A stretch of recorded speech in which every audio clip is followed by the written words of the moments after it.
नमस्कार दोस्तों, स्वागत है आपका हमारे daily Chhattisgarh current affair series में। आज हम 29 दिसंबर के करंट अफेयर्स के बारे में चर्चा करेंगे। डेली करंट अफेयर वीडियो की पीडीएफ प्राप्त करने के लिए आप हमारे टेलीग्राम से जुड़ सकते हैं। साथ ही साथ इसी तरह की करंट अफेयर की वीडियो देखने के लिए सब्सक्राइब करें हमारे इस यूट्यूब चैनल को। चलिए, पिछले वीडियो में हमने जो भी पढ़ा था उसका क्विक रिवीजन हम कर लेते हैं। छत्तीसगढ़ में आयुष्मान भारत योजना की राशि को 5 लाख रुपए से बढ़ाकर कितने लाख करने की घोषणा की गई है? 10 लाख रुपए करने की घोषणा की गई है। हाल ही में अग्रोहा धाम का लोकार्पण किसने किया है? श्री ओम बिरला और श्री विष्णुदेव साय ने किया है। छत्तीसगढ़ सिविल सोसाइटी द्वारा कितने बच्चों को वीरता पुरस्कार से सम्मानित किया गया है? 4 बच्चों को सम्मानित किया गया है। छत्तीसगढ़ में शक्तिपीठ परियोजना में कितने शक्तिपीठों को शामिल किया जाएगा? 5 शक्तिपीठों को शामिल किया जाएगा। छत्तीसगढ़ी फिल्मों के विश्व पितामह किसे कहा जाता है? विजय कुमार पांडे को कहा जाता है। अयोध्या में राम मंदिर के उद्घाटन में भोग लगाने हेतु छत्तीसगढ़ से कितने क्विंटल चावल अयोध्या भेजा जाएगा? 3000 क्विंटल चावल अयोध्या भेजा जाएगा। पिछले वीडियो का क्विज क्वेश्चन है कि छत्तीसगढ़ में वर्ष 2022-23 में कितने करोड़ रुपए के खनिज राजस्व की प्राप्ति हुई है? 13,000 करोड़ रुपए के खनिज राजस्व की प्राप्ति हुई है। चलिए, आज के पहले प्रश्न की ओर चलते हैं। आज का पहला प्रश्न है, हाल ही में चर्चित कोटमसर गांव यह किस जिले में स्थित है? 4 ऑप्शन दिए गए हैं। इसका सही उत्तर है ऑप्शन बी, बस्तर जिले में स्थित है। बस्तर जिला के कांगेर घाटी राष्ट्रीय उद्यान के बीच कोटमसर गांव है, जहां गांव को कुदृष्टि से बचाने के लिए डोकरा देव और उसकी पत्नी बास्ता बुंदीन को काला चश्मा अर्पित करते हैं। इसमें सम्मान में 3 साल के अंतराल में विशेष यात्रा का आयोजन किया जाता है, जिसमें 25 गांवों के देवी देवता आमंत्रित होते हैं। और ध्यान रखिएगा दोस्तों, इस देवी को जो चश्मा चढ़ाने की जो परंपरा है ना, वो लगभग 70 साल पुरानी है। ये डिटेल यहाँ पे लिखी नहीं है, इस डिटेल को मैं पीडीएफ में ऐड कर दूंगा, ठीक है। तो कहाँ है कोटमसर गांव? कहाँ है? बस्तर जिले में है, कांगेर घाटी राष्ट्रीय उद्यान के बीच में है, ठीक है। चलिए आगे बढ़ते हैं। अगला प्रश्न है, हाल ही में जशपुर को किस पुलिस रेंज में शामिल कर दिया है? इसका सही उत्तर है option A, Surguja police range में शामिल किया गया है। दोस्तों, ये प्रश्न मैंने इसलिए लिया है क्योंकि जशपुर जो है ना, अभी वर्तमान में जो मुख्यमंत्री श्री विष्णुदेव साय जी हैं, इनका गृह जिला है, ठीक है। तो एग्जाम में ये प्रश्न पूछा जा सकता है, इसलिए प्रश्न मैंने ऐड किया हुआ है। छत्तीसगढ़ राज्य ने भूपेश सरकार के एक आदेश में फेरबदल करते हुए मुख्यमंत्री श्री विष्णुदेव साय के गृह जिला जशपुर को सरगुजा पुलिस रेंज में शामिल कर दिया है। इससे पहले जशपुर को रायगढ़ पुलिस रेंज में शामिल किया गया था। अब जशपुर की जगह रायगढ़ पुलिस रेंज में सारंगगढ़ बिलाईगढ़ को शामिल किया गया है। पिछली सरकार मतलब भूपेश बघेल की सरकार ने रायगढ़ डीआईजी रेंज बनाकर उसमें रायगढ़ शक्ति के साथ ही जशपुर जिला को शामिल किया था। तो ध्यान रखिएगा दोस्तों, जैसा कि मैंने आपको बताया कि जो जशपुर है वो मुख्यमंत्री श्री विष्णुदेव साय का गृह जिला है, तो इसको सरगुजा पुलिस रेंज में शामिल कर दिया गया। अब जो था ना, इसके पहले जो जशपुर किसमें था? रायगढ़ पुलिस रेंज में शामिल था। अब रायगढ़ पुलिस रेंज में जब जशपुर का स्थान खाली हो गया, तो जशपुर के स्थान को भरने के लिए वहां पर सारंगगढ़ बिलाईगढ़ को शामिल किया गया, ठीक है। अगला प्रश्न है, केंद्रीय वाणिज्य और उद्योग मंत्रालय द्वारा जारी लॉजिस्टिक प्रदर्शन सूचकांक 2023 में छत्तीसगढ़ को कौन सी श्रेणी में रखा गया है? इसका सही उत्तर है ऑप्शन बी, आकांक्षी श्रेणी में रखा गया है। केंद्रीय वाणिज्य और उद्योग मंत्रालय द्वारा जारी लॉजिस्टिक प्रदर्शन सूचकांक 2023 में विकास की संभावना वाला राज्य मानते हुए छत्तीसगढ़ को आकांक्षी श्रेणी में रखा गया है। आंध्र प्रदेश, कर्नाटक, तमिलनाडु, चंडीगढ़ और गुजरात उन 13 राज्यों और केंद्र शासित प्रदेशों में से हैं जिन्हें वर्ष 2023 के लॉजिस्टिक इंडेक्स चार्ट में अचीवर्स के रूप में मान्यता दी गई है। तो अचीवर्स श्रेणी में 13 राज्य हैं टोटल, ठीक है। और छत्तीसगढ़ को जो है ना आकांक्षी श्रेणी में रखा गया है, किसमें? लॉजिस्टिक प्रदर्शन सूचकांक 2023 में, जिसको केंद्रीय वाणिज्य और उद्योग मंत्रालय द्वारा जारी किया जाता है, ठीक है। अब आप पूछेंगे कि लॉजिस्टिक परफॉर्मेंस इंडेक्स क्या होता है, ठीक है। तो यह वाणिज्यिक मंत्रालय की एक रिपोर्ट है जो भारतीय राज्यों और केंद्र शासित प्रदेशों में निर्यात और आर्थिक विकास के लिए महत्वपूर्ण लॉजिस्टिक सेवाओं की दक्षता का मूल्यांकन करती है।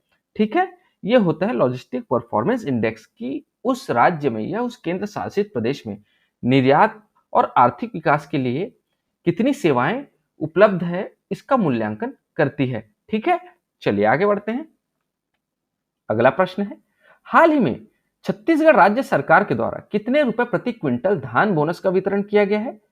इसका सही उत्तर है ऑप्शन बी, 300 रुपए प्रति क्विंटल के हिसाब से धान बोनस का वितरण किया गया है। छत्तीसगढ़ राज्य में वर्ष 2014-15 में धान उत्पादन प्रोत्साहन योजना के अंतर्गत भारत सरकार द्वारा निर्धारित न्यूनतम समर्थन मूल्य पर उपार्जित धान पर 300 रुपए प्रति क्विंटल धान उत्पादन प्रोत्साहन राशि दी जाती थी। मुख्यमंत्री श्री विष्णुदेव साय ने राज्य के 11,76,815 किसानों को 3,716 करोड़ रुपए के बकाया बोनस राशि का वितरण किया।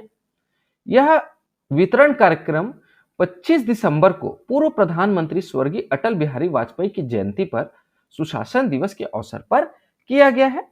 तो ध्यान रखिएगा दोस्तों, खरीफ वर्ष 2014-15 में 63,76,588 मीट्रिक टन धान खरीदी किया गया था।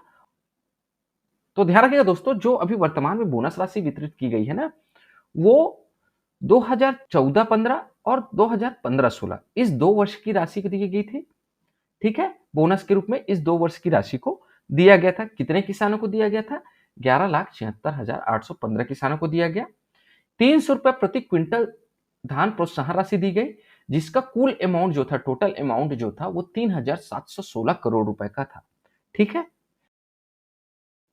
अगला प्रश्न है, अटल मॉनिटरिंग पोर्टल किसने विकसित किया है? इसका सही उत्तर है ऑप्शन ए, चिप्स ने विकसित किया है। मुख्यमंत्री श्री विष्णुदेव साय ने 25 दिसंबर को सुशासन दिवस के अवसर पर अटल मॉनिटरिंग पोर्टल का शुभारंभ किया है। इस पोर्टल के माध्यम से मुख्यमंत्री सचिवालय शासन की मंशानुरूप योजनाओं के पारदर्शी और बेहतर ढंग से क्रियान्वयन पर नजर रखेगा। वर्तमान में 23 विभागों की 35 महत्वपूर्ण योजनाओं की मॉनिटरिंग इस पोर्टल के माध्यम से की जाएगी। अटल मॉनिटरिंग पोर्टल को चिप्स की टीम ने विकसित किया है। अगला प्रश्न है, छत्तीसगढ़ से पहली बार विधायक बनी किस महिला ने मंत्री पद की शपथ ली है? इसका सही उत्तर है ऑप्शन ए, श्रीमती लक्ष्मी राजवाड़े ने शपथ ली है। छत्तीसगढ़ राज्य में मंत्रिमंडल का गठन हो गया है, जिसमें 9 मंत्रियों को जगह दी गई है। 22 दिसंबर 2023 को मंत्रिमंडल का विस्तार किया गया। इस मंत्रिमंडल में 4 पुराने व 5 नए विधायकों को शामिल किया गया है। राज्यपाल श्री विश्वभूषण हरिचंदन ने विधायक श्री बृजमोहन अग्रवाल, श्री राम विचार नेताम, श्री केदार कश्यप, श्री दयाल दास बघेल, श्री राम लखन देवांगन, श्याम बिहारी जायसवाल, ओपी चौधरी, श्रीमती लक्ष्मी राजवाड़े एवं टंकराम शर्मा को मंत्री पद एवं गोपनीयता की शपथ दिलाई है। ओपी चौधरी, टंकराम वर्मा और लक्ष्मी राजवाड़े पहली बार विधायक बने हैं और मंत्री भी बने हैं।